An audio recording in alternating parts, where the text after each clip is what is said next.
ਸਿਮਰੋ ਅੰਗਦ ਦੁਖ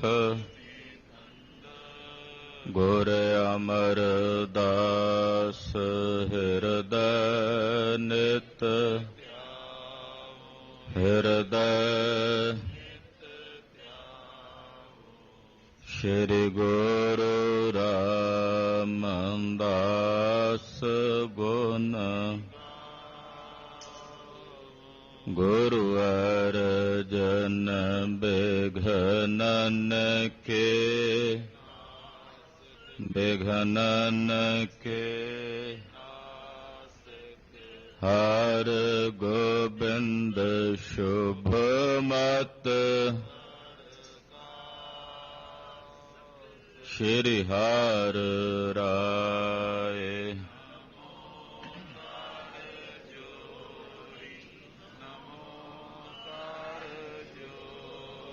ਸ੍ਰੀ ਹਰਿ ਕ੍ਰਿਸ਼ਨ ਮਨਾਉ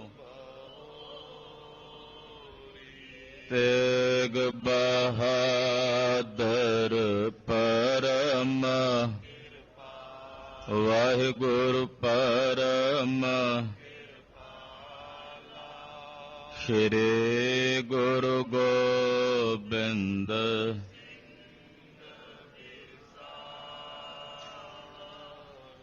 ਤਰੋ ਤਰਾ ਪਰ ਪੁਨ ਪੁਨ ਜੀ ਪੁਨ ਪੁਨ ਸੀਸਾ ਬੰਦੋ ਬਾਰ ਬਾਰ ਜਗਦੀਸਾ ਕੰਕਾਰ ਗੁਰੂ ਤੇ ਪ੍ਰਸਾਦ ਸਚ ਹੋਏ। ਵਾਹਿਗੁਰੂ ਜੀ ਕੀ ਫਤਿਹ ਹੈ।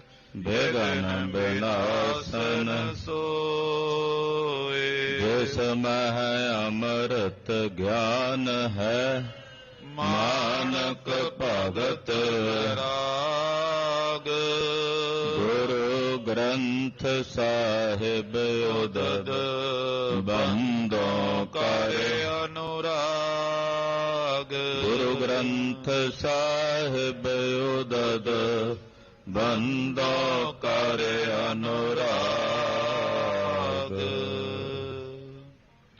ਸਤਿਨਾਮ ਸ੍ਰੀ ਵਾਹਿਗੁਰੂ ਸਾਹਿਬ ਜੀਓ। ਦੋਹਰਾ ਨਾਮ ਬਿਕੈ ਜਿਨ ਲਿਵ ਲਗੀ ਹਉਮੈ ਸਰਬ ਨਸਾਏ। ਤਿਨ ਸੰਤਨ ਬੰਧੋਂ ਚਰਨ ਉਚਰੋਂ ਕਥਾ ਬਨਾਏ। ਵਾਹਿਗੁਰੂ ਜੀ ਕਾ ਖਾਲਸਾ ਵਾਹਿਗੁਰੂ ਜੀ ਕੀ ਫਤਿਹ। ਜੁਗੋ ਜੁਗ ਅਟਲ ਸਤਿਗੁਰੂ ਸ੍ਰੀ ਗੁਰੂ ਗ੍ਰੰਥ ਸਾਹਿਬ ਜੀ ਮਹਾਰਾਜ ਜੀ ਦੀ ਪਾਵਨ ਪਵਿੱਤਰ ਪਾਕ ਹਜ਼ੂਰੀ 'ਚ जुड़ बैठी गुरु की साजी और नवाजी हुई गुरु का खास रूप गुरु खालसा साध संगत जीओ। दीन दुनिया दे मालक सतगुरु धन गुरु तेग बहादुर साहब जी दे पावन पवित्र चरण छो प्राप्त इतिहासक स्थान ते नतमस्तक हो के आप जी अपने जीवन दियां कुछ कीमती घड़ियां सतगुरां दे लेखे ला के सफला कर रहे। गरीब नवाज सतगुरु श्री गुरु नानक देव साहब जी की जन्म साखी सतगुरां दा पवित्र इतिहास आप जी सरवण कर रहे। गरीब नवाज दयानिध स्वामी जी एक नगर विच आए ने जिस नगर का नाम दीपालपुर है। नगर निवासियों ने सतगुरां नूं नगर विच टिकाणा नहीं करन दिता। रात का समा सतगुरु जी नगर तो बाहर वार एक कुटिया विच आए ने जिहदे विच एक कुश्ती है कोड़ी है। ਕੋੜੀ ਆਪਣੇ ਸਰੀਰ ਦੇ ਕੁਸ਼ਟ ਕਰਕੇ ਬੜਾ ਭਿਆਨਕ ਦਰਦ ਨਾਲ ਬੇਬਲ ਹੈ। ਸਾਰੀ ਰਾਤ ਹਾਏ ਹਾਏ ਕਰਦਾ ਰਿਹਾ, ਨਾਲੇ ਪੁੱਛਦਾ, ਮਹਾਰਾਜ ਆਪ ਜੀ ਇੱਥੇ ਕਿਵੇਂ? ਮੇਰੇ ਕੋਲ ਤਾਂ ਜਾਨਵਰ ਵੀ ਆਉਣ ਤੋਂ ਸੰਕੋਚ ਕਰਦੇ ਨੇ, ਇਤਨੀ ਬਦਬੂ ਤੇ ਇਤਨੀ ਭਿਆਨਕ ਮੇਰੀ ਦਸ਼ਾ ਹੈ। ਇਹਨੂੰ ਬੇਬਲ ਹੋਇਆ ਵੇਖ ਕੇ ਸਤਿਗੁਰੂ ਜੀ ਨੇ ਜੀਵਾਂ ਦੇ ਅੰਦਰ ਦੀ ਦਸ਼ਾ,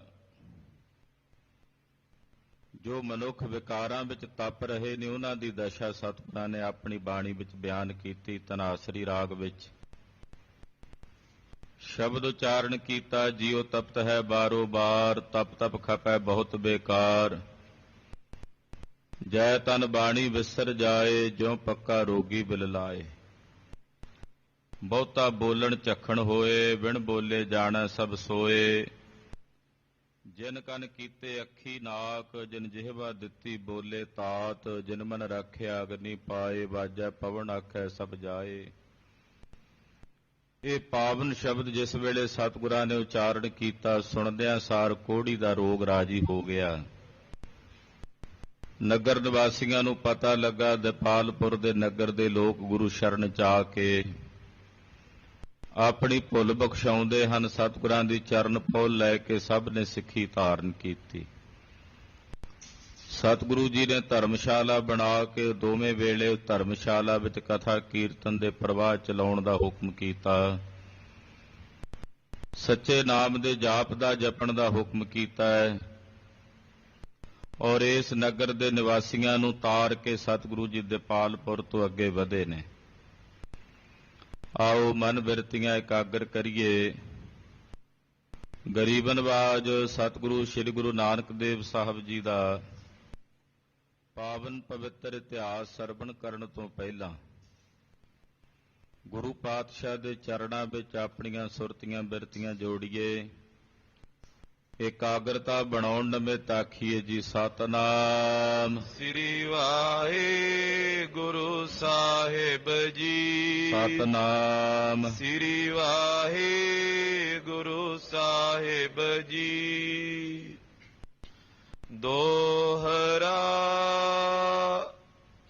ਨਾਮ ਬਿਕੈ ਜਿਨ ਲਿਵ ਲਗੀ, ਹਉਮੈ ਸਰਬ ਨਸਾਏ।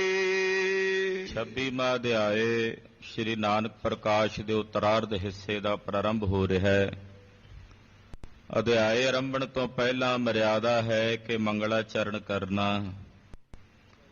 ਮਹਾਕਵੀ ਕਵੀਰਾਜ ਭਾਈ ਸਾਹਿਬ ਭਾਈ ਸੰਤੋਖ ਸਿੰਘ ਜੀ ਚੂੜਾਮਣੀ ਜੀ ਸੰਤ ਜਨਾਂ ਦਾ ਮੰਗਲਾਚਰਨ ਕਰ ਰਹੇ ਹਨ। ਕਿਹੜੇ ਸੰਤ ਜਨ? ਜਿਨ੍ਹਾਂ ਬਾਰੇ ਦੱਸਦੇ ਨੇ ਕਿ ਜਿਨ੍ਹਾਂ ਸੰਤ ਜਨਾਂ ਨੇ ਆਪਣੇ ਹਿਰਦੇ ਚੋਂ ਹਉਮੈ ਨੂੰ ਨਸਾ ਦਿੱਤਾ ਹੈ, ਜਿਨ੍ਹਾਂ ਦੇ ਹਿਰਦੇ ਚੋਂ ਹਉਮੈ ਦਾ ਰੋਗ ਚਲਾ ਗਿਆ ਹੈ, ਔਰ ਜਿਹੜੇ ਸੰਤ ਜਨ ਹਰੀ ਅਕਾਲ ਪੁਰਖ ਪਰਮੇਸ਼ਰ ਦੇ ਨਾਮ ਨਾਲ ਲਿਵ ਲਾਉਂਦੇ ਹਨ, ਜਿਨ੍ਹਾਂ ਦੇ ਹਿਰਦਿਆਂ 'ਚ ਅਕਾਲ ਪੁਰਖ ਵਾਹਿਗੁਰੂ ਪਰਮੇਸ਼ਰ ਦੇ ਅੰਮ੍ਰਿਤ ਨਾਮ ਦੀ ਲਿਵ ਲੱਗੀ ਹੋਈ ਹੈ। ਤਿਨ ਸੰਤਨ ਬੰਦੋਂ ਚਰਨ, ਉਚਰੋਂ ਕਥਾ ਬਨਾਏ। ਨਾਮ 'ਚ ਜਿਨ੍ਹਾਂ ਸੰਤ ਜਨਾਂ ਦੀ ਲਿਵ ਲੱਗੀ ਹੈ, ਐਸੇ ਸੰਤ ਜਨਾਂ ਦੇ ਚਰਨਾਂ ਤੇ ਮੈਂ ਬੰਦਨਾ ਕਰਦਾ ਹਾਂ। ਐਸੇ ਸੰਤ ਜਨਾਂ ਨੂੰ ਮੈਂ ਨਮਸਕਾਰ ਕਰਦਾ ਹਾਂ ਔਰ ਨਮਸਕਾਰ ਕਰਕੇ ਫਿਰ ਗੁਰੂ ਨਾਨਕ ਸਾਹਿਬ ਜੀ ਦੀ ਜੋ ਪਾਵਨ ਅੰਮ੍ਰਿਤ ਕਥਾ ਹੈ, ਅੰਮ੍ਰਿਤ ਕਥਾ ਨੂੰ ਆਪਣੀ ਰਸਨਾ ਤੋਂ ਉਚਾਰਦਾ ਹਾਂ। ਚੌਪਈ ਕਹਿ ਬਾਲਾ ਸ਼੍ਰੀ ਅੰਗਦ ਸੁਨੀਏ। ਇਹ ਸਾਰਾ ਇਤਿਹਾਸ ਬ੍ਰਹਮ ਗਿਆਨੀ ਭਾਈ ਬਾਲਾ ਜੀ ਸ਼੍ਰੀ ਗੁਰੂ ਅੰਗਦ ਦੇਵ ਸਾਹਿਬ ਜੀ ਦੇ ਦਰਬਾਰ ਵਿੱਚ ਖਡੂਰ ਸਾਹਿਬ ਦੀ ਧਰਤੀ ਤੇ ਗੁਰਦੁਆਰਾ ਮਾਲਖਾੜਾ ਸਾਹਿਬ ਵਿਖੇ ਸਰਵਣ ਕਰਵਾ ਰਹੇ ਹਨ। ਇਸ ਕਰਕੇ ਗੁਰੂ ਅੰਗਦ ਸਾਹਿਬ ਨੂੰ ਸੰਬੋਧਨ ਕਰਕੇ ਕਹਿੰਦੇ ਭਾਈ ਬਾਲਾ ਜੀ, ਹੇ ਗੁਰੂ ਅੰਗਦ ਦੇਵ ਸਾਹਿਬ ਜੀ, ਸੁਣੋ ਸਤਿਗੁਰੂ ਗੁਰੂ ਨਾਨਕ ਸਾਹਿਬ ਜੀ ਦੀ ਅੰਮ੍ਰਿਤ ਕਥਾ। ਰੁਚਰ ਕਥਾ ਗੁਣ ਗਨ ਯੁਤ ਗੁਨੀਏ। ਮਹਾਰਾਜ ਗੁਰੂ ਨਾਨਕ ਸਾਹਿਬ ਦੀ ਕਥਾ ਬੜੀ ਰੁਚਰ ਸੁੰਦਰ ਹੈ, ਜਿਹਦੇ 'ਚ ਸਾਰੇ ਗੁਣ ਨੇ। ਗੁਣਾਂ ਦੇ ਸਹਿਤ ਸਤਿਗੁਰੂ ਗੁਰੂ ਨਾਨਕ ਸਾਹਿਬ ਜੀ ਦੀ ਕਥਾ ਭਰੀ ਹੋਈ ਹੈ। ਜਦੋਂ ਕੋਈ ਸਤਿਗੁਰੂ ਗੁਰੂ ਨਾਨਕ ਸਾਹਿਬ ਦੀ ਕਥਾ ਨੂੰ ਸੁਣਦਾ ਹੈ, ਜਿਹੜੇ ਗੁਣ ਸਤਿਗੁਰਾਂ ਦੀ ਕਥਾ ਵਿੱਚ ਵਰਣਨ ਕੀਤੇ ਜਾਂਦੇ ਨੇ ਉਹ ਸਰੋਤਿਆਂ ਵਿੱਚ ਸਹਿਜੇ ਸਹਿਜੇ ਵਸਣ ਲੱਗ ਪੈਂਦੇ ਹਨ। ਉਹ ਗੁਣ ਉਹਨਾਂ ਦੇ ਹਿਰਦੇ 'ਚ ਆਉਣ ਲੱਗ ਪੈਂਦੇ ਨੇ ਜਿਹੜੇ ਗੁਣ ਸਤਿਗੁਰਾਂ ਦੀ ਕਥਾ ਵਿੱਚ ਵਰਣਨ ਕੀਤੇ ਜਾਂਦੇ ਹਨ। ਮਾਰਗ ਚਲੇ ਜਾਏ ਗਤ ਦਾਈ, ਮੁਕਤੀ ਦਾਤੇ ਸਤਿਗੁਰੂ ਗੁਰੂ ਨਾਨਕ ਸਾਹਿਬ ਜੀ ਦੀਪਾਲਪੁਰ ਨਗਰ ਦੇ ਜੀਵਾਂ ਦਾ ਉਧਾਰ ਕਰਕੇ ਇੱਥੋਂ ਅੱਗੇ ਨੂੰ ਵਧੇ ਹਨ। ਗੋਬਿੰਦ ਲੋਕ ਮਿਲੇ ਕਛ ਆਈ, ਰਸਤੇ 'ਚ ਜਾਂਦਿਆਂ ਜਾਂਦਿਆਂ ਇਕਾਂਤ ਵਿੱਚ ਕੁਝ ਸੰਤ ਜਨ, ਗੋਬਿੰਦ ਲੋਕ ਦਾ ਮਤਲਬ ਹੈ ਜਿਹੜੇ ਪਰਮੇਸ਼ਰ ਦੇ ਪਿਆਰੇ ਅਕਾਲ ਪੁਰਖ ਦੇ ਭਗਤ ਸੰਤ, ਉਹ ਮਹਾਰਾਜ ਗੁਰੂ ਨਾਨਕ ਸਾਹਿਬ ਜੀ ਨੂੰ ਰਸਤੇ 'ਚ ਮਿਲੇ। ਕੁਝ ਸੰਤ ਜਨਾਂ ਦੀ ਟੋਲੀ ਸੀ, ਕਿਉਂਕਿ ਬਹੁਤ ਸਾਰੇ ਸੰਤ ਜਨ ਅਕਸਰ ਟੋਲੀਆਂ ਬਣਾ ਕੇ, ਰਮਤ ਬਣਾ ਕੇ ਨਗਰਾਂ ਵਿੱਚ ਫਿਰਿਆ ਕਰਦੇ ਸਨ, ਜੀਵਾਂ ਨੂੰ ਪਰਮੇਸ਼ਰ ਦੇ ਨਾਮ ਨਾਲ ਜੋੜਿਆ ਕਰਦੇ ਸਨ। ਜਿਹੜੇ ਰੱਬ ਦੇ ਪਿਆਰੇ ਸੰਤ ਜਨ ਸਨ ਉਹ ਆਪਣੇ ਡੇਰੇ ਬਣਾ ਕੇ ਨਹੀਂ ਸਨ ਬੈਠਦੇ, ਐਸੀ ਮਰਿਆਦਾ ਸੀ। ਉਹ ਕੁਝ ਸੰਤ ਜਨਾਂ ਦੀ ਟੋਲੀ ਸੀ ਜਿਹੜੀ ਰਸਤੇ ਵਿੱਚ ਮਹਾਰਾਜ ਗੁਰੂ ਨਾਨਕ ਸਾਹਿਬ ਸੱਚੇ ਪਾਤਸ਼ਾਹ ਜੀ ਮਹਾਰਾਜ ਜੀ ਨੂੰ ਮਿਲੇ। ਸਬਨ ਪਦਨ ਪਰ ਬੰਧਨ ਠਾਨੀ, ਉਹਨਾਂ ਸਾਰੇ ਸੰਤ ਜਨਾਂ ਨੂੰ ਪਤਾ ਲੱਗਾ ਵੀ ਇਹ ਗੁਰੂ ਨਾਨਕ ਪਾਤਸ਼ਾਹ ਨੇ। ਜਦੋਂ ਜਾਣਕਾਰੀ ਹੋਈ, ਉਹਨਾਂ ਸਾਰੇ ਸੰਤਾਂ ਨੇ, ਸਾਰਿਆਂ ਭਗਤਾਂ ਨੇ ਮਹਾਰਾਜ ਗੁਰੂ ਨਾਨਕ ਸਾਹਿਬ ਜੀ ਦੇ ਸੋਹਣੇ ਜਿਹੇ ਚਰਨ ਕਮਲਾਂ ਤੇ ਮੱਥਾ ਟੇਕਿਆ। ਮਹਾਰਾਜ ਗੁਰੂ ਨਾਨਕ ਸਾਹਿਬ ਦੇ ਸੁੰਦਰ ਚਰਨਾਂ ਦੇ ਉੱਤੇ ਨਮਸਕਾਰ ਕੀਤੇ। ਬੈਠ ਗਏ ਉਚਰੀ ਮੁਖ ਬਾਣੀ, ਔਰ ਬੈਠ ਗਏ। ਵਿਚਾਰ ਹੋਣ ਲੱਗੀ, ਸੰਤ ਮਿਲੈ ਕੁਛ ਸੁਣੀਆਂ ਕਹੀਐ, ਮਿਲੈ ਅਸੰਤ ਮਸਤ ਕਰ ਰਹੀ ਹੈ। ਰੱਬ ਦੇ ਪਿਆਰੇ ਸੰਤ ਜਨਾਂ ਦਾ ਮੇਲਾ ਹੋਵੇ, ਉੱਥੇ ਕੁਝ ਕਹਿਣਾ ਸੁਣਨਾ ਚਾਹੀਦਾ, ਇਹ ਮਰਿਆਦਾ ਹੈ। ਤੋ ਸਾਰੇ ਸੰਤ ਜਨ ਸਤਿਗੁਰੂ ਸੱਚੇ ਪਾਤਸ਼ਾਹ ਜੀ ਮਹਾਰਾਜ ਜੀ ਦੇ ਸਮੇਤ ਬੈਠ ਗਏ। ਰਾਵਰ ਸੁਜਸ ਸੁਨਾ ਸਭ ਥਾਈ, ਉਹਨਾਂ ਸੰਤਾਂ ਨੇ ਸਤਿਗੁਰੂ ਜੀ ਨੂੰ ਬੇਨਤੀ ਕੀਤੀ, ਮਹਾਰਾਜ ਗਰੀਬ ਨਵਾਜ ਸਤਿਗੁਰੂ, ਹੇ ਇਸ ਮਾਤ ਲੋਕ ਦੀ ਧਰਤੀ ਤੇ ਅਵਤਰਤ ਹੋਏ ਜਗਤ ਗੁਰੂ ਗੁਰੂ ਨਾਨਕ ਸਾਹਿਬ ਜੀ, ਅਸੀਂ ਤੁਹਾਡੀ ਬੜੀ ਮਹਿਮਾ ਸੁਣੀ ਹੈ, ਤੁਹਾਡਾ ਬਹੁਤ ਸਾਰਿਆਂ ਗੁਰਮੁਖਾਂ ਪਿਆਰਿਆਂ ਭਗਤਾਂ ਕੋਲੋਂ ਸੁਜਸ ਸੁਣਿਆ ਹੈ। ਕੀਰਤ ਪਸਰ ਰਹੀ ਅਧਿਕਾਈ, ਮਹਾਰਾਜ ਜੀ ਤੁਹਾਡੀ ਕੀਰਤੀ ਸਾਰੇ ਜਗਤ ਵਿੱਚ ਪਸਰ ਰਹੀ ਹੈ, ਤੁਹਾਡੀ ਵਡਿਆਈ, ਤੁਹਾਡੀ ਸੋਭਾ, ਤੁਹਾਡੀ ਮਹਿਮਾ ਘਰ ਘਰ ਵਿੱਚ ਪ੍ਰਗਟ ਹੋ ਰਹੀ ਹੈ। ਚਹਿਤ ਮਿਲਾਪ ਬਿਤਿਓ ਕਿਤ ਕਾਲਾ, ਮਹਾਰਾਜ ਜੀ ਅਸੀਂ ਸਾਰੇ ਚਾਹੁੰਦੇ ਸੀ ਕਿ ਕਦੇ ਤੁਹਾਡੇ ਨਾਲ ਸਾਡਾ ਮਿਲਾਪ ਹੋਵੇ, ਅਸੀਂ ਕਦੇ ਤੁਹਾਡੀ ਸੰਗਤ ਕਰੀਏ, ਤੁਹਾਡੇ ਨਾਲ ਮਿਲੀਏ, ਇਹ ਸਾਡੇ ਸਾਰਿਆਂ ਦੇ ਮਨਾਂ ਦੀ ਇੱਛਾ ਸੀ, ਕਾਮਨਾ ਸੀ। ਅਕਸ ਮਾਤਰ ਅਬ ਮਿਲੇ ਕਿਰਪਾਲਾ, ਇਹ ਸਾਡੇ ਕਰਮ ਚੰਗੇ ਸਨ ਕਿ ਅੱਜ ਅਕਸ ਮਾਤਰ ਆਪ ਜੀ ਦਾ ਮਿਲਾਪ ਹੋ ਗਿਆ। ਅਸੀਂ ਸਾਰੇ ਚਾਹੁੰਦੇ ਸੀ ਤੁਹਾਨੂੰ ਮਿਲਣਾ। ਮਹਾਰਾਜ ਤੁਸੀਂ ਸਾਡੇ ਤੇ ਤਰਸ ਕੀਤਾ, ਦਇਆ ਕੀਤੀ ਹੈ। ਅੱਜ ਅਕਸ ਮਾਤਰ ਆਪ ਜੀ ਨੇ ਆਪਣੇ ਦਰਸ਼ਨ ਦੇ ਕੇ ਸਾਨੂੰ ਕਿਰਤਾਰਥ ਕੀਤਾ ਹੈ। ਕਰਨ ਸੰਭਾਖਣ ਰਾਵਰ ਸਾਥਾ, ਮਹਾਰਾਜ ਜੀ ਸਾਡਾ ਮਨ ਸੀ ਕਿ ਜਦੋਂ ਤੁਸੀਂ ਮਿਲੋਗੇ ਅਸੀਂ ਤੁਹਾਡੇ ਨਾਲ ਗੋਸ਼ਟ ਕਰਾਂਗੇ। ਗੋਸ਼ਟ ਦਾ ਮਤਲਬ ਵਿਚਾਰ ਚਰਚਾ ਕਰਾਂਗੇ। ਆਪਣੇ ਮਨਾਂ ਦੇ ਕੁਝ ਸਵਾਲ ਨੇ, ਉਹਨਾਂ ਸਵਾਲਾਂ ਦੇ ਜਵਾਬ ਤੁਹਾਡੇ ਕੋਲੋਂ ਲਵਾਂਗੇ ਜਗਿਆਸਾ ਦੇ ਨਾਲ। ਇਹ ਸਾਡੇ ਸਾਰਿਆਂ ਦੇ ਮਨਾਂ ਦੀ ਇੱਛਾ ਸੀ, ਤਾਂ ਸੀ ਅੱਜ ਅਕਸ ਮਾਤਰ ਆਪ ਜੀ ਦੇ ਨਾਲ ਸਾਡਾ ਮਿਲਾਪ ਹੋਇਆ ਹੈ। ਬੂਜਨ ਚੈ ਪ੍ਰਭੂ ਕੀ ਗਾਥਾ, ਮਹਾਰਾਜ ਜੀ ਅਸੀਂ ਰੱਬ ਦੇ ਘਰ ਦੀ ਗਾਥਾ ਤੁਹਾਡੇ ਕੋਲੋਂ ਪੁੱਛਣਾ ਚਾਹੁੰਦੇ ਹਾਂ। ਅਸੀਂ ਚਾਹੁੰਦੇ ਸੀ ਜਦੋਂ ਗੁਰੂ ਨਾਨਕ ਸਾਹਿਬ ਮਿਲਣਗੇ ਤਾਂ ਉਹਨਾਂ ਕੋਲੋਂ ਨਿਰੰਕਾਰ ਦੇ ਘਰ ਦੀ ਗਾਥਾ ਸੁਣਾਂਗੇ। ਜੇ ਆਇਸ ਤੁਮ ਦਿਓ ਗੁਸਾਈ, ਮਹਾਰਾਜ ਜੇ ਤੁਹਾਡੀ ਆਗਿਆ ਹੋਵੇ, ਮਹਾਰਾਜ ਜੇ ਤੁਸੀਂ ਆਗਿਆ ਦੇਵੋ, ਕਰੇ ਆਪਣੋ ਪ੍ਰਸ਼ਨ ਬਨਾਈ, ਅਸੀਂ ਆਪਣੇ ਪ੍ਰਸ਼ਨ, ਆਪਣੇ ਸਵਾਲ ਤੁਹਾਡੇ ਕੋਲ ਕਰਾਂਗੇ ਮਹਾਰਾਜ ਜੇ ਤੁਹਾਡੀ ਆਗਿਆ ਹੋਵੇਗੀ। ਬਿਨਾਂ ਤੁਹਾਡੀ ਆਗਿਆ ਤੋਂ ਨਹੀਂ। ਸਾਡੇ ਮਨਾਂ 'ਚ ਪਰਮੇਸ਼ਰ ਦੇ ਸੰਬੰਧੀ ਸਵਾਲ ਨੇ, ਅਸੀਂ ਨਿਰੰਕਾਰ ਪਰਮੇਸ਼ਰ ਦੇ ਘਰ ਦੀ ਕੁਝ ਗਾਥਾ ਤੁਹਾਡੇ ਕੋਲੋਂ ਪੁੱਛਣੀ ਹੈ। ਜੇ ਤੁਸੀਂ ਆਗਿਆ ਕਰੋ ਤੇ ਅਸੀਂ ਪੁੱਛੀਏ। ਸੁਨ ਕਰ ਸ੍ਰੀ ਗੁਰ ਗਿਰਾ ਉਚਾਰੀ। ਇਹਨਾਂ ਸੰਤ ਜਨਾਂ ਦੀ ਬੇਨਤੀ ਸਤਿਗੁਰੂ ਗੁਰੂ ਨਾਨਕ ਪਾਤਸ਼ਾਹ ਨੇ ਸੁਣੀ। ਸੁਣ ਕੇ ਸਤਿਗੁਰੂ ਸੱਚੇ ਪਾਤਸ਼ਾਹ ਜੀ ਮਹਾਰਾਜ ਜੀ ਬੋਲੇ, ਤੁਮ ਬੂਜਨ ਪਰ ਹਉ ਬਲਿਹਾਰੀ। ਮਹਾਰਾਜ ਜੀ ਕਹਿਣ ਲੱਗੇ, ਤੁਹਾਡੇ ਪੁੱਛਣੇ ਤੇ ਅਸੀਂ ਬਲਿਹਾਰ। ਮਹਾਰਾਜ ਜੀ ਕਹਿੰਦੇ, ਵੇਖੋ ਸਤਿਗੁਰੂ ਨਾ ਮਹਾਂਪੁਰਸ਼ਾਂ ਦਾ ਕਿਵੇਂ ਸਤਿਕਾਰ ਕਰਦੇ। ਕਹਿੰਦੇ ਤੁਸੀਂ ਪੁੱਛੋ, ਤੁਹਾਡੇ ਪੁੱਛਣ ਤੋਂ ਅਸੀਂ ਬਲਿਹਾਰ ਜਾਈਏ। ਕਿਉਂ ਨਾ ਪੁੱਛੋ, ਜ਼ਰੂਰ ਪੁੱਛੋ, ਤੁਹਾਡੇ ਪੁੱਛਣੇ ਤੋਂ ਬਲਿਹਾਰ। ਜਾਂ ਤੇ ਭਇਓ ਪ੍ਰੇਮ ਅਬਿਰਾਮੋ। ਕਿ ਤੁਹਾਡੇ ਹਿਰਦਿਆਂ ਵਿੱਚ ਉਸ ਪਰਮੇਸ਼ਰ ਦਾ ਪ੍ਰੇਮ ਵਸਦਾ ਹੈ ਤੇ ਤੁਸੀਂ ਉਸ ਪਰਮੇਸ਼ਰ ਸੰਬੰਧੀ ਕੁਝ ਪੁੱਛੋ, ਬੋਲੋ, ਤੇ ਅਸੀਂ ਕਿਉਂ ਨਾ ਆਗਿਆ ਦਈਏ। ਆਗਿਆ ਹੈ, ਤੁਸੀਂ ਜ਼ਰੂਰ ਪੁੱਛੋ। ਤੁਹਾਡੇ ਹਿਰਦਿਆਂ 'ਚ ਪਾਰ ਬ੍ਰਹਮ ਪਰਮੇਸ਼ਰ ਦੀ ਪ੍ਰੇਮਾ ਭਗਤੀ ਹੈ। ਹਰ ਚਰਚਾ ਭਗਤਨ ਕੋ ਕਾਮੋ। ਨਾਲੇ ਭਗਤਾਂ ਦਾ ਕੰਮ ਹੀ ਹੈ ਹਰੀ ਚਰਚਾ।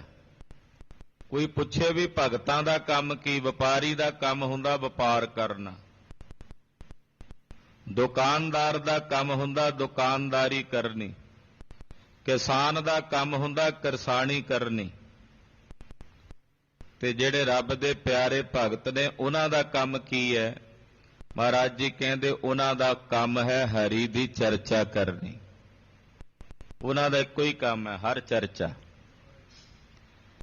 ਪਰਮੇਸ਼ਰ ਦੀ ਚਰਚਾ, ਅਕਾਲ ਪੁਰਖ ਦੇ ਸੰਬੰਧ ਦੀਆਂ ਵਡਿਆਈਆਂ, ਪਰਮੇਸ਼ਰ ਦੀਆਂ ਸਿਫਤਾਂ। ਮਹਾਰਾਜ ਜੀ ਕਹਿੰਦੇ ਹਰੀ ਭਗਤਾਂ ਦਾ ਕੰਮ ਹੀ ਇਹ ਹੈ ਕਿ ਹਰੀ ਚਰਚਾ ਕਰਨੀ। ਇਸ ਬਿਦ ਸਫਲੀ ਘੜੀ ਬਿਹਾਵੇ। ਜਦੋਂ ਤੁਸੀਂ ਸਾਡੇ ਨਾਲ ਬਹਿ ਕੇ ਹਰੀ ਚਰਚਾ ਕਰੋਗੇ, ਹੇ ਸੰਤ ਜਨੋ, ਇਹ ਘੜੀਆਂ ਸਫਲ ਹੋਣਗੀਆਂ, ਇਹ ਘੜੀਆਂ ਪਵਿੱਤਰ ਹੋਣਗੀਆਂ, ਇਹ ਨਿਰੰਕਾਰ ਦੇ ਘਰ ਵਿੱਚ ਲੇਖੇ 'ਚ ਲੱਗਣਗੀਆਂ। ਗਿਆਨ ਕਥਾ ਕੋ ਸੁਨੇ ਸੁਨਾਵੇ। ਜੇ ਕੋਈ ਇਸ ਗਿਆਨ ਦੀ ਕਥਾ ਨੂੰ ਸੁਣਦਾ ਹੈ ਜਾਂ ਫਿਰ ਇਸ ਗਿਆਨ ਦੀ ਕਥਾ ਨੂੰ ਸੁਣਾਉਂਦਾ ਹੈ। ਦੋਹਰਾ ਸੰਤ ਕਏ ਕਰਤਾਰ ਜੋ ਕੈਸੇ ਤਾਈ ਬਣਾਏ। ਮਹਾਰਾਜ ਜੀ ਕਹਿੰਦੇ ਗਿਆਨ ਦੀ ਕਥਾ ਸੁਣਾਣੀ ਤੇ ਸੁਣਨੀ, ਜਿਹਦੇ ਵਿੱਚ ਸਮਾਂ ਲੰਘਦਾ ਹੈ, ਜਿਹੜਾ ਘੜੀਆਂ ਆ ਜਿਹੜੀਆਂ ਸਤਸੰਗ ਦੀਆਂ ਘੜੀਆਂ ਨੇ, ਧੰਨ ਗੁਰੂ ਨਾਨਕ ਸਾਹਿਬ ਕਹਿੰਦੇ ਸਫਲੀਆਂ ਹੁੰਦੀਆਂ ਸੰਤ ਜੀ। ਜਦੋਂ ਮਹਾਰਾਜ ਜੀ ਨੇ ਬਚਨ ਕਹੇ, ਅੱਗੋਂ ਨਾ ਸੰਤ ਜਨਾਂ ਨੇ ਬੇਨਤੀ ਕੀਤੀ, ਮਹਾਰਾਜ ਜੀ ਕਰਤਾਰ ਦਾ ਸਰੂਪ ਵਰਣਨ ਕਰਕੇ ਸੁਣਾਓ ਸਾਨੂੰ, ਕਿ ਕਰਤਾਰ ਦਾ ਜਿਹੜਾ ਬਣਾਓ ਹੈ, ਉਹਦਾ ਜੋ ਸਵਰੂਪ ਹੈ ਕਰਤਾਰ ਦਾ, ਉਹ ਕੈਸਾ ਹੈ? ਰੂਪ ਰੰਗ ਜਸ ਚੈਨ ਹੈ, ਸੋ ਤੁਮ ਦਿਓ ਸੁਨਾਏ। ਉਸ ਕਰਤਾਰ ਦਾ ਕਿਹੋ ਜਿਹਾ ਰੂਪ ਹੈ, ਉਹਦਾ ਕਿਹੋ ਜਿਹਾ ਰੰਗ ਹੈ, ਉਹਦੇ ਕਿਹੋ ਜਿਹੇ ਚਿਹਨ ਚੱਕਰ ਨੇ, ਆਪ ਦੀ ਕਿਰਪਾ ਕਰਕੇ ਸਾਨੂੰ ਸਰਵਣ ਕਰਾਓ ਮਹਾਰਾਜ।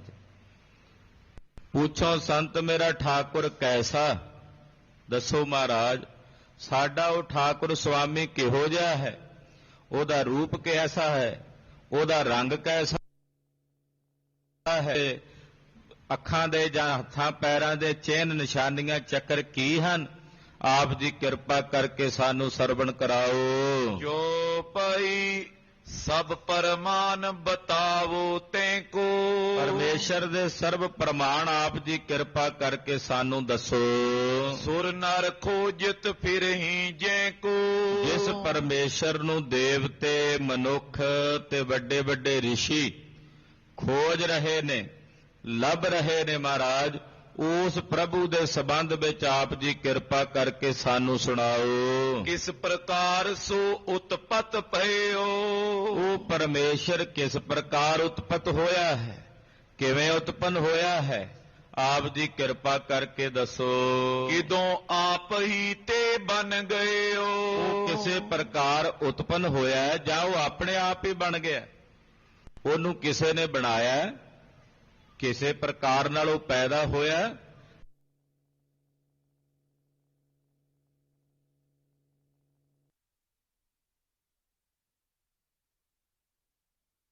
ਕਾਰ ਨੂੰ ਮਿਲੇ ਹੋਏ ਹੋ, ਇਸ ਕਰਕੇ ਉਸ ਕਰਤਾਰ ਦਾ ਸਾਰਾ ਭੇਦ, ਸਾਰਾ ਰਹੱਸ ਉਹ ਤੁਸੀਂ ਜਾਣਦੇ ਹੋ। ਪਰਾ ਉਰਾ ਲਖ ਲਈਤ ਪਛਾਨੋ। ਪਰਾ ਉਰਾ ਇਧਰਲਾ ਪਾਸਾ ਤੇ ਪਾਰਲਾ ਪਾਸਾ, ਤੁਸੀਂ ਉਰਾਰ ਪਾਰ ਨੂੰ ਜਾਣਨ ਵਾਲੇ ਹੋ। ਸੁਨ ਗੁਣ ਖਾਨੀ ਉਚਰੀ ਬਾਣੀ। ਗੁਣਾਂ ਦੀ ਖਾਨ ਸਤਿਗੁਰੂ ਜੀ ਨੇ ਜਦੋਂ ਇਹਨਾਂ ਸੰਤ ਜਨਾਂ ਦੀ ਇਹ ਬੇਨਤੀ ਸੁਣੀ, ਸੁਣ ਕੇ ਸਤਿਗੁਰੂ ਦਇਆਨੰਦ ਸੁਆਮੀ ਜੀ ਬੋਲੇ, ਆਹੋ ਸੰਤ ਤੈ ਅੰਤ ਨ ਜਾਣੀ। ਮਹਾਰਾਜ ਜੀ ਕਹਿਣ ਲੱਗੇ, ਹੇ ਸੰਤ ਜਨੋ, ਉਸ ਕਰਤਾਰ ਦਾ ਅੰਤ ਨਹੀਂ ਜਾਣਿਆ ਜਾ ਸਕਦਾ।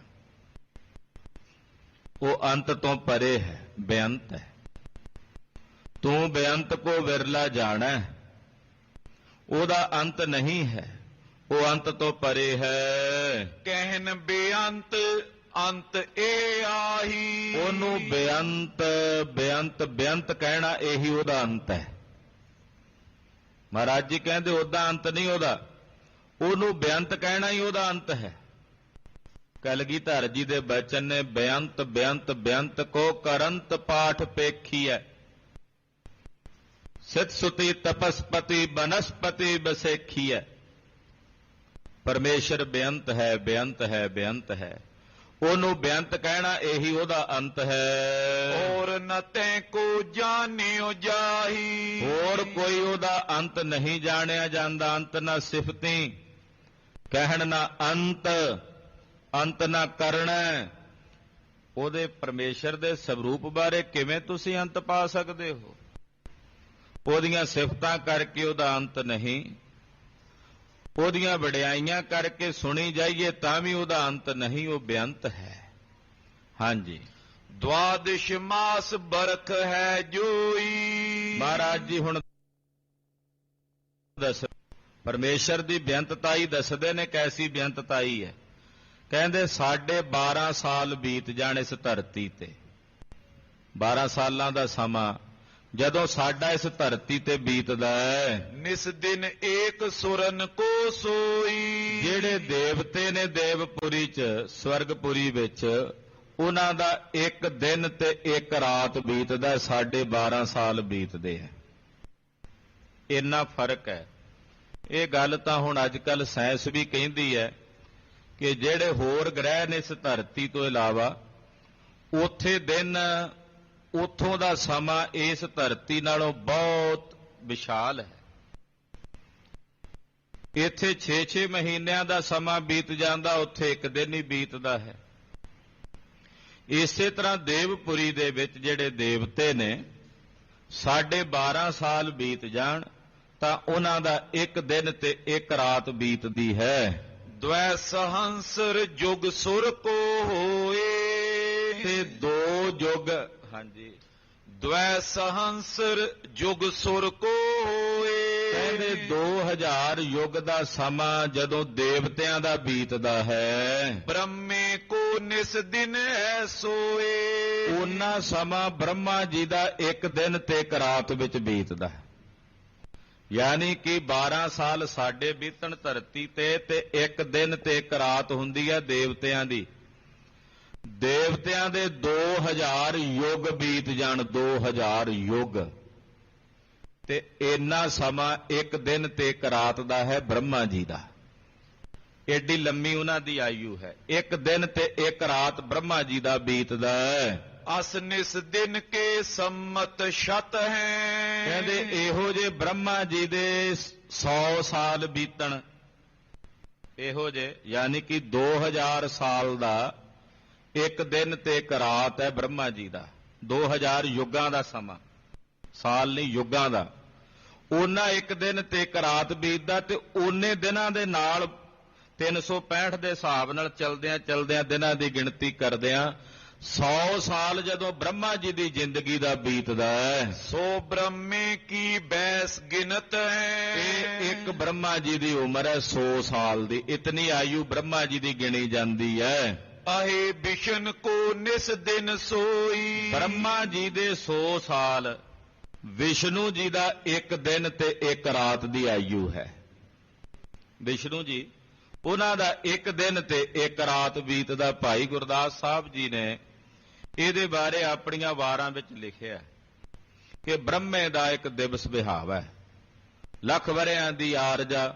ਉਹਦੇ ਵਿੱਚ ਉਹ ਅੱਗੇ ਬਚਨ ਕਰਦੇ ਆ, ਕਹਿੰਦੇ ਇੱਕ ਦਿਨ ਤੇ ਇੱਕ ਰਾਤ 100 ਸਾਲ ਬ੍ਰਹਮਾ ਜੀ ਦਾ ਬੀਤੇ ਤੇ ਵਿਸ਼ਨੂੰ ਜੀ ਦਾ ਬੀਤਦਾ ਹੈ। ਬਰਖ ਸਹਿ ਅਸ ਜਬ ਤਿਸ ਹੋਈ, ਤੇ 100 ਸਾਲ ਜਦੋਂ ਵਿਸ਼ਨੂੰ ਜੀ ਦੇ ਇਸ ਤਰ੍ਹਾਂ ਦੇ ਬੀਤਦੇ ਹਨ, ਤਬ ਤਨ ਤਜਨੋ ਵਿਸ਼ਨ ਪ੍ਰਮਾਨੋ। ਤੇ ਵਿਸ਼ਨੂੰ ਜੀ ਦੀ ਇਤਨੀ ਆਯੂ ਹੈ, ਇਤਨੀ ਉਮਰ ਹੈ, ਇੰਨੀ ਉਮਰ ਵਿੱਚ ਵਿਸ਼ਨੂੰ ਜੀ ਤਨ ਤਿਆਗਦੇ ਨੇ। ਏਕ ਦਿਵਸ ਸ਼ਿਵ ਕੋ ਸੋ ਪਛਾਨੋ। ਵਿਸ਼ਨੂੰ ਜੀ ਦੀ ਜਿਤਨੀ ਉਮਰ ਹੈ 100 ਸਾਲ ਲੰਮੀ, ਉਹਨਾਂ ਇੱਕ ਦਿਨ ਤੇ ਇੱਕ ਰਾਤ ਸ਼ਿਵ ਜੀ ਭਗਵਾਨ ਦਾ ਬੀਤਦਾ, ਇਤਨੀ ਆਯੂ ਹੈ ਉਹਦੀ। ਉਹਨਾਂ ਦਾ ਇੱਕ ਦਿਨ ਤੇ ਇੱਕ ਰਾਤ ਬੀਤਦੀ ਹੈ। ਐਸੇ ਹੋਏ ਬਰਖ ਸ਼ਤ ਜਬਈ। ਔਰ ਇਸ ਤਰ੍ਹਾਂ ਸ਼ਿਵ ਜੀ ਦੇ ਜਦੋਂ 100 ਸਾਲ ਦਾ ਸਮਾਂ ਜ਼ਿੰਦਗੀ ਦਾ ਬੀਤਦਾ ਹੈ, ਤਨ ਕੋ ਛੋੜ ਦੇਹੀ ਸ਼ਿਵ ਤਬਈ। ਉਹ ਸ਼ਿਵ ਵੀ ਉਸ ਵੇਲੇ ਸਮਾ ਜਾਂਦੇ, ਉਹ ਵੀ ਆਪਣਾ ਤਨ ਤਿਆਗ ਦਿੰਦੇ। ਤਦੇ ਗੁਰੂ ਕਲਗੀਧਰ ਜੀ ਦੇ ਬਚਨ, ਏਕ ਸ਼ਿਵ ਭਏ ਇੱਕ ਗਏ, ਇੱਕ ਫੇਰ ਭਏ ਰਾਮਚੰਦ ਕ੍ਰਿਸ਼ਨ ਕੇ ਅਵਤਾਰ ਵੀ ਅਨੇਕ ਹੈ। ਮੋਹਨ ਦੀ ਮਦਾਰ ਕੇਤੇ ਅਸਨੀ ਕੁਮਾਰ ਕੇਤੇ ਅੰਸਾ ਅਵਤਾਰ ਕੇਤੇ ਕਾਲ ਬਸ ਭਏ ਹੈ। ਇਹ ਕਿਤਨੇ ਹੀ ਹੋਏ।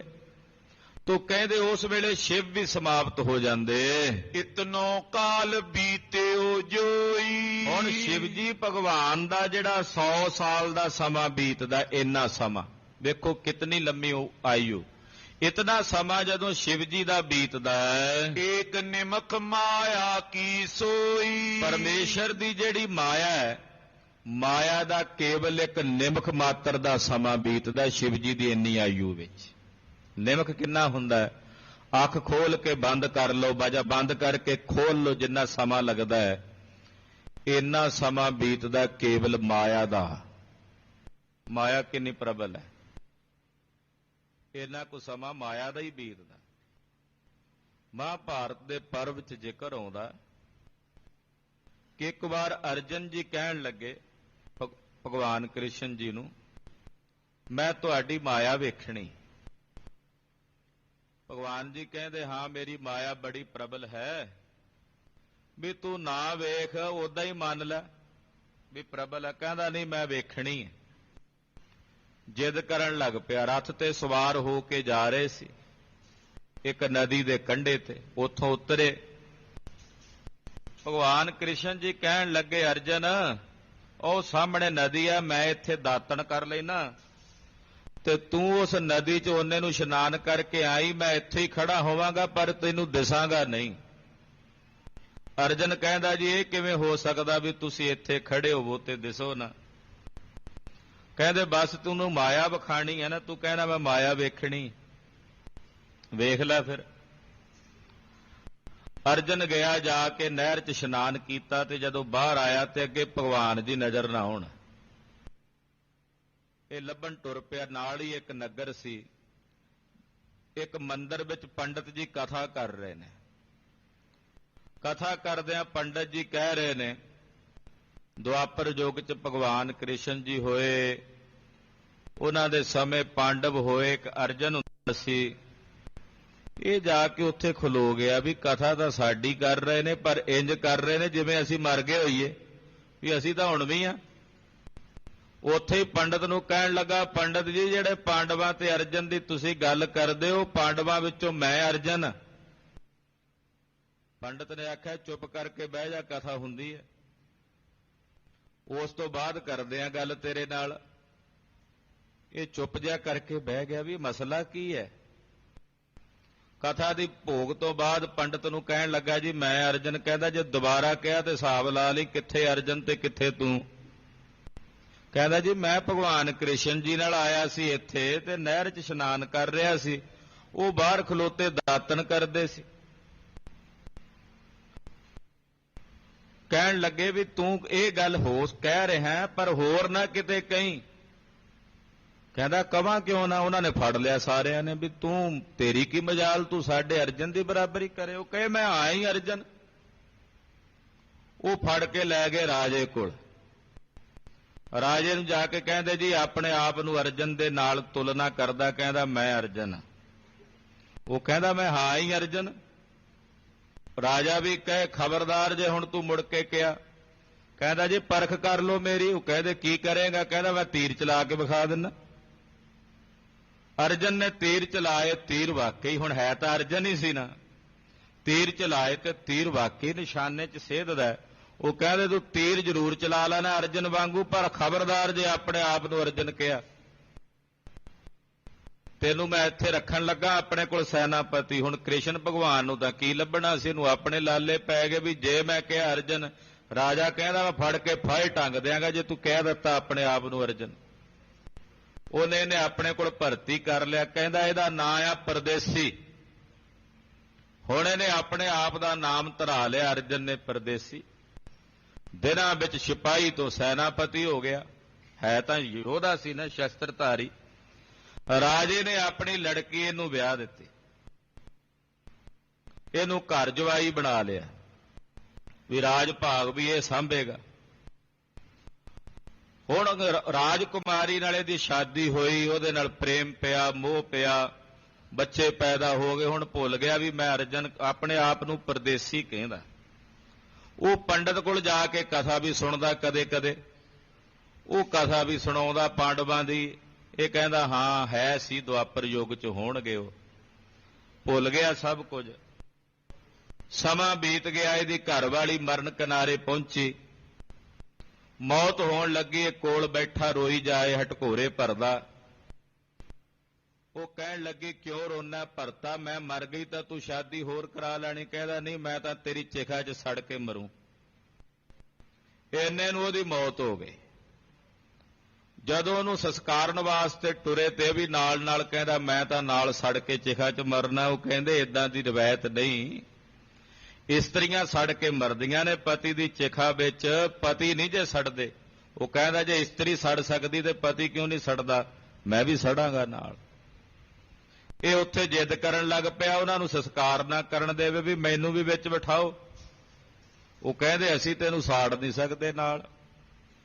ਅਖੀਰ ਉਹਨਾਂ ਨੇ ਇਹਦੇ ਤੋਂ ਖਹਿੜਾ ਛੁਡਾਉਣ ਵਾਸਤੇ ਕਹਿੰਦੇ ਉਹ ਸਾਹਮਣੇ ਨਹਿਰ ਵਗਦੀ ਹੈ, ਵੀ ਤੂੰ ਚਿਖਾ 'ਚ ਸੜ ਕੇ ਮਰਨਾ ਤੇ ਜਾ ਕੇ ਇਸ਼ਨਾਨ ਤਾਂ ਕਰਿਆ। ਅਰਜਨ ਕਹਿੰਦਾ ਠੀਕ ਹੈ ਉਡੀਕ ਕਰ ਲਿਓ, ਕਿਤੇ ਮੇਰੇ ਆਉਣ ਤੋਂ ਪਹਿਲਾਂ ਲਾਂਬੂ ਨਾ ਲਾ ਦਿਓ। ਮੈਂ ਹੁਣੇ ਇਸ਼ਨਾਨ ਕਰਕੇ ਆਇਆ। ਦੌੜਿਆ ਗਿਆ, ਭੱਜਿਆ ਨਹਿਰ 'ਚ ਇਸ਼ਨਾਨ ਕਰਕੇ ਬਾਹਰ ਪਿਆਵੇ ਤੇ ਅੱਗੇ ਭਗਵਾਨ ਕ੍ਰਿਸ਼ਨ ਜੀ ਟੇਢੀ ਜੀ ਲੱਕ ਕਰਕੇ ਤਿਰਭੰਗੀ ਸਰੂਪ ਬਣਾ ਕੇ ਆਪਣਾ ਦਾਤਣ ਜੀ ਕਰ ਰਹੇ ਤੇ ਆਵਾਜ਼ ਮਾਰਦੇ ਅਰਜਨ ਕਿੱਧਰ ਚੱਲਿਆ? ਕਹਿੰਦਾ ਜੀ ਕਿਹੜਾ ਅਰਜਨ, ਉਹ ਤਾਂ ਦੁਆਪਰ ਯੁੱਗ 'ਚ ਹੋਇਆ।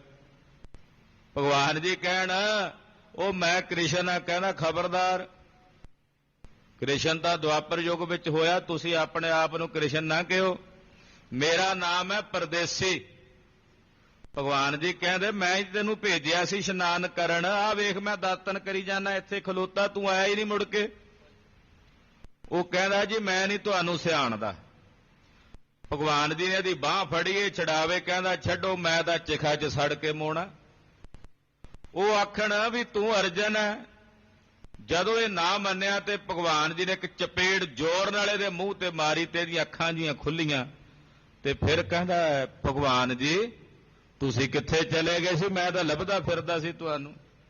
ਨਾ ਉੱਥੇ ਚਿਖਾ, ਨਾ ਉੱਥੇ ਨਗਰ, ਨਾ ਉੱਥੇ ਕੋਈ ਰਾਜਾ। ਉੱਥੇ ਕਈ ਵਰ੍ਹੇ ਬੀਤ ਗਏ ਸੀ ਅਰਜਨ ਦੇ, ਪਰ ਭਗਵਾਨ ਕ੍ਰਿਸ਼ਨ ਜੀ ਦੇ ਪਾਸ ਹਾਲੇ ਦਾਤਨ ਕਰਦਿਆਂ ਕੁਝ ਪਾਲੀ ਬੀਤੇ ਸਨ। ਪਰਮੇਸ਼ਰ ਦੀ ਮਾਇਆ ਦਾ ਇੱਕ ਛਿਨ ਬੀਤਦਾ ਹੈ ਜਦੋਂ ਸ਼ਿਵਜੀ ਜੀ ਦੇ 100 ਸਾਲ ਦੀ ਜ਼ਿੰਦਗੀ ਦਾ ਸਮਾਂ ਬੀਤ ਜਾਂਦਾ ਹੈ। ਪਰਮਾਤਮਾ ਦੀ ਮਾਇਆ ਇਤਨੀ ਪ੍ਰਬਲ ਹੈ, ਕੇਵਲ ਰੁਪਈਏ ਪੈਸਿਆਂ ਨੂੰ ਮਾਇਆ ਨਹੀਂ ਕਹਿੰਦੇ ਗੁਰੂ ਖਾਲਸਾ ਜੀ।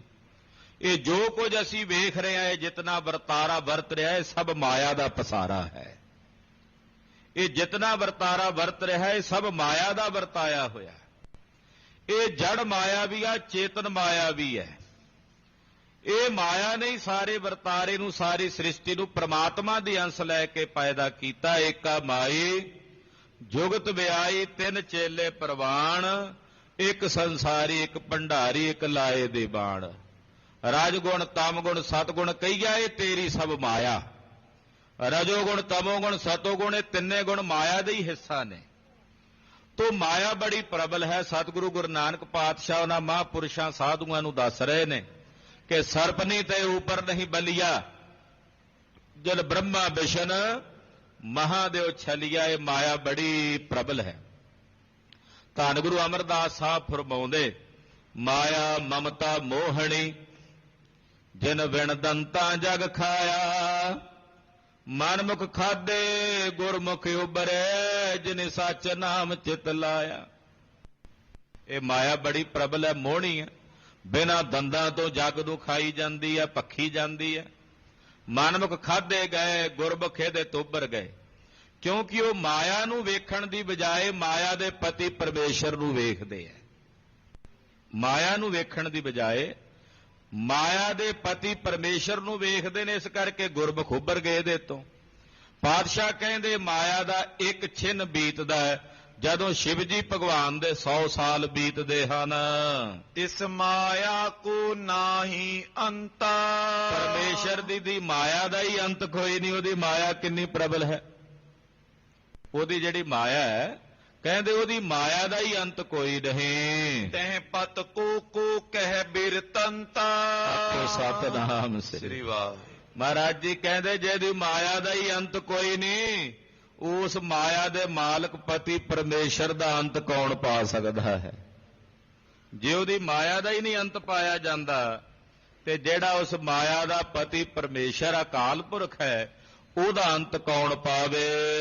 ਅਸ ਕੈ ਸ੍ਰੀ ਗੁਰ ਪਰਮ ਉਦਾਰਾ, ਇਸ ਤਰ੍ਹਾਂ ਬਚਨ ਕਰਕੇ ਸਤਿਗੁਰੂ ਗੁਰੂ ਨਾਨਕ ਪਾਤਸ਼ਾਹ ਜੀ ਮਹਾਰਾਜ ਜੀ ਨੇ ਸ਼ਬਦ ਗੂਜਰੀ ਵਿਖੇ ਉਚਾਰਾ।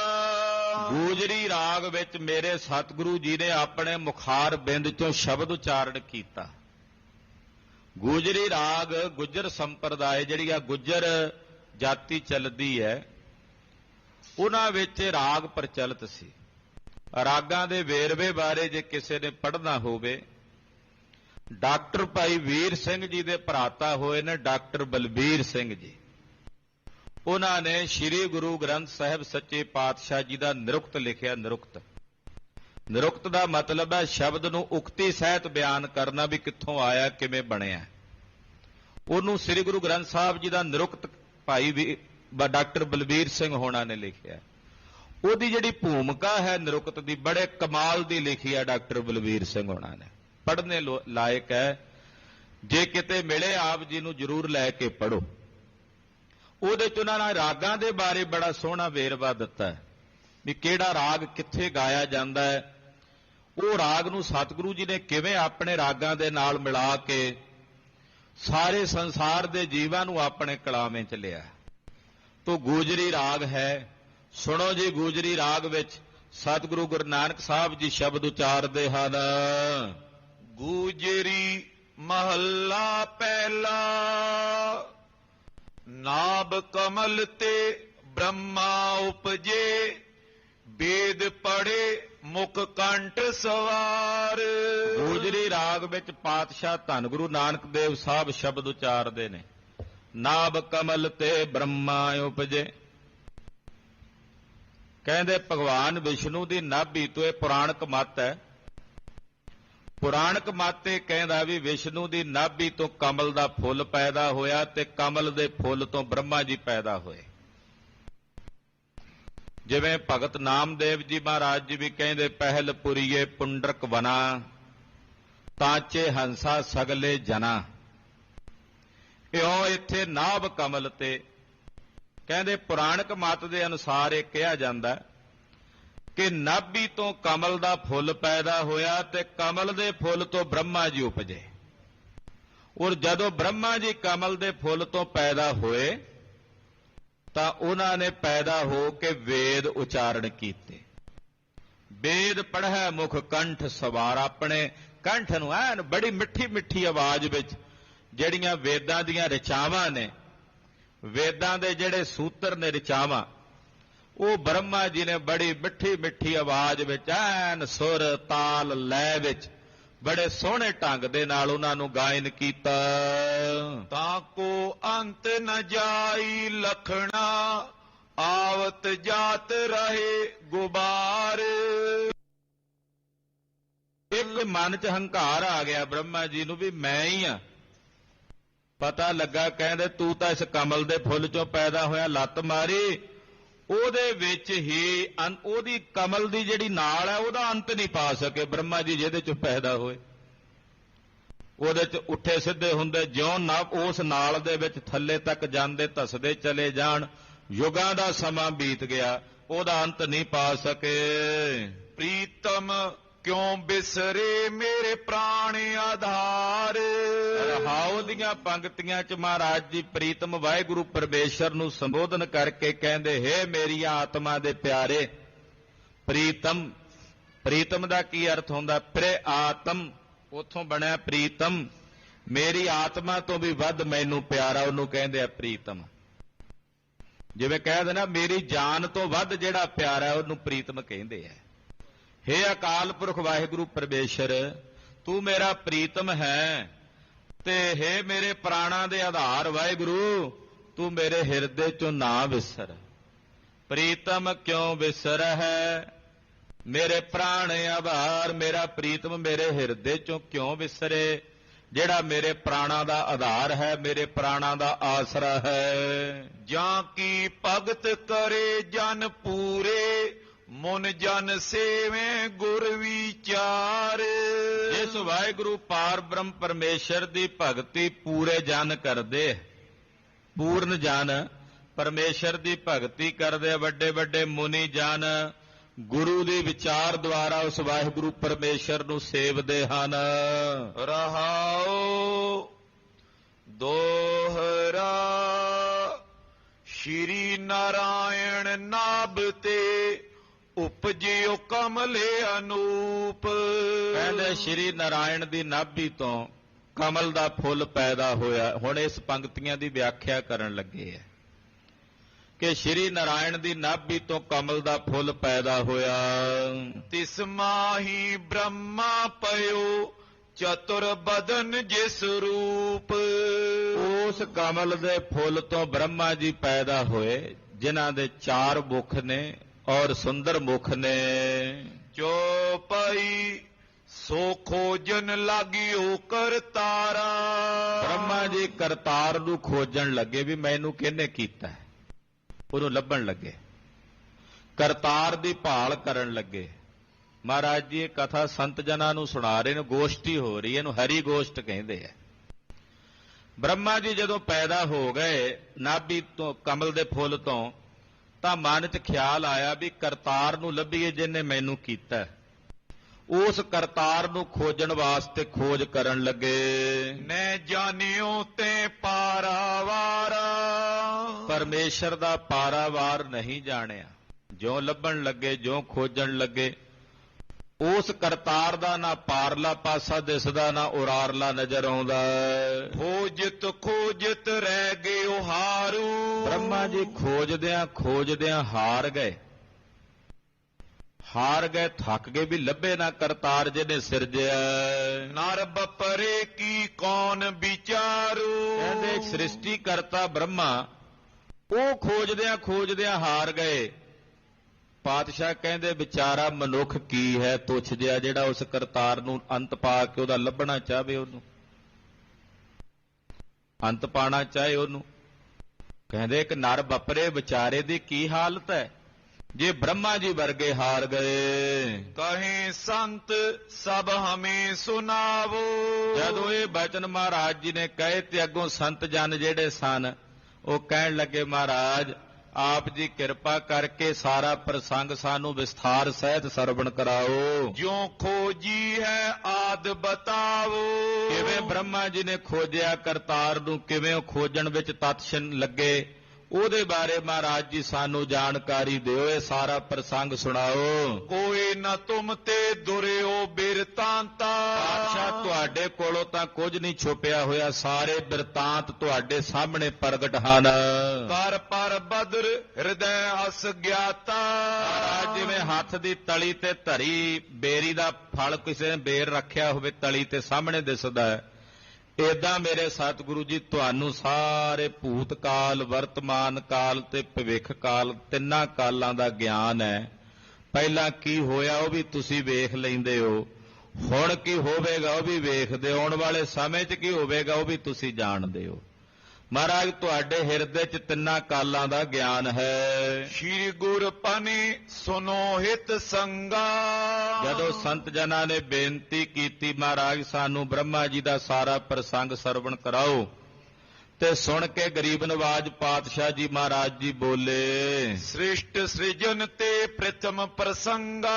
ਮਹਾਰਾਜ ਜੀ ਕਹਿੰਦੇ ਭਾਈ ਸ੍ਰਿਸ਼ਟੀ ਨੂੰ ਸਿਰਜਣਾ ਤੋਂ ਪਹਿਲਾਂ ਦਾ ਪ੍ਰਸੰਗ ਹੈ ਇਹ ਦੱਸਿਆ ਜਾਂਦਾ।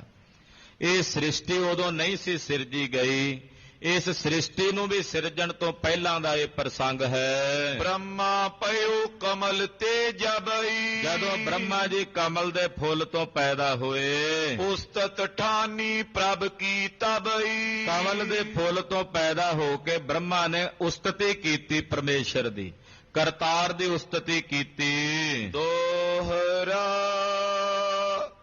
ਤਤ ਗਿਆਨ ਕੇ ਜਾਨਬੇ ਜਗੀ ਪ੍ਰੀਤ ਮਨ ਮਾਈ। ਤਤ ਗਿਆਨ ਨੂੰ ਜਾਣਨੇ ਵਾਸਤੇ ਮਨ 'ਚ ਪ੍ਰੀਤ ਜਗ ਗਈ। ਬ੍ਰਹਮਾ ਜੀ ਦੇ ਹਿਰਦੇ 'ਚ ਜਦੋਂ ਪਰਮੇਸ਼ਰ ਦੇ ਗੁਣ ਗਾਉਂਦਿਆਂ ਗਾਉਂਦਿਆਂ ਤਤਵ ਗਿਆਨ ਨੂੰ ਜਾਣਨੇ ਦੀ ਅਭਿਲਾਖਾ ਜਾਗੀ।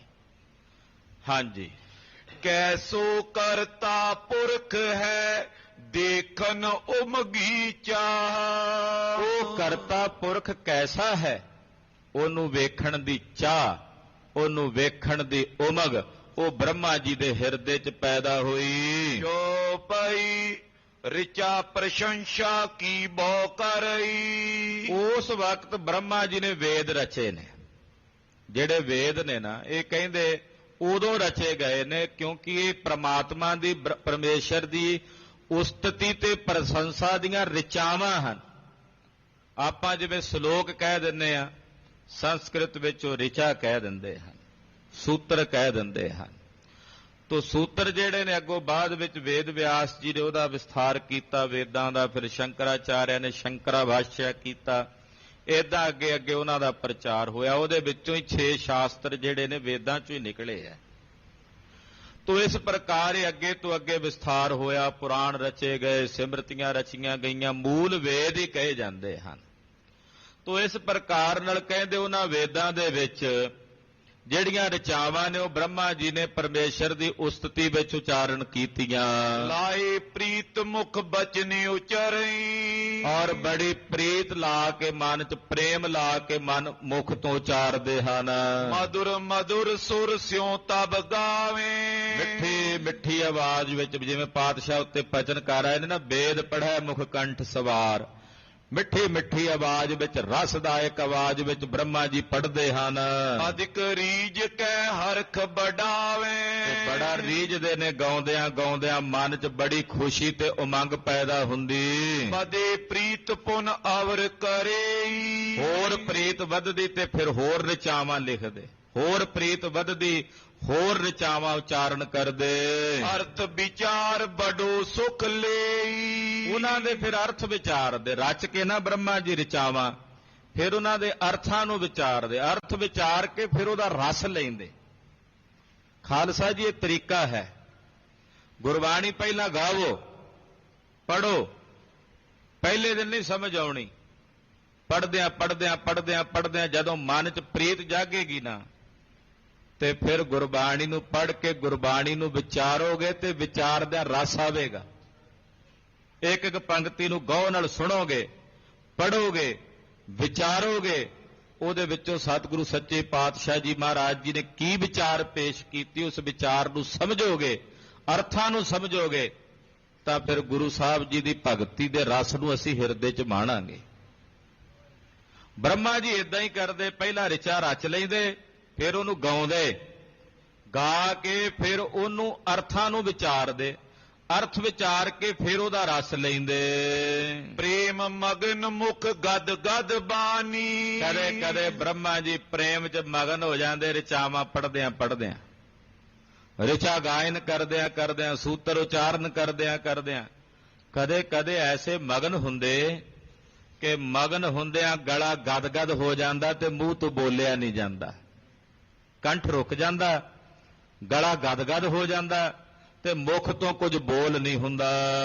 ਗਾਵੇ ਰੀਜੇ ਆਨੰਦ ਮਾਨੀ, ਕਦੇ ਗਾਉਂਦੇ ਆ ਰੀਝਦੇ ਆ, ਗਾ ਗਾ ਕੇ ਰੀਝਦੇ ਆ ਤੇ ਆਨੰਦ ਨੂੰ ਆਪਣੇ ਹਿਰਦੇ 'ਚ ਮਾਣਦੇ ਹਨ। ਚਤਰ ਵੇਦ ਤਬ ਕਰੇ ਵਿਦਾਤਾ, ਇਦਾਂ ਬ੍ਰਹਮਾ ਜੀ ਨੇ ਸਹਿਜੇ ਸਹਿਜੇ ਕਰਕੇ 4 ਵੇਦ ਰਚੇ। ਚਾਰਾਂ ਹੱਥਾਂ ਦੇ ਵਿੱਚ ਉਹ ਗ੍ਰਹਿਣ ਕਰ ਲਏ। 4 ਵੇਦ, ਯਜੁਰ ਵੇਦ, ਰਿਗ ਵੇਦ, ਅਥਰਵਣ ਵੇਦ, ਸ਼ਾਮ ਵੇਦ, ਇਹ 4 ਵੇਦ ਜਿਹੜੇ ਨੇ ਉਹ ਬ੍ਰਹਮਾ ਜੀ ਨੇ ਰਚ ਕੇ ਤਿਆਰ ਕੀਤੇ।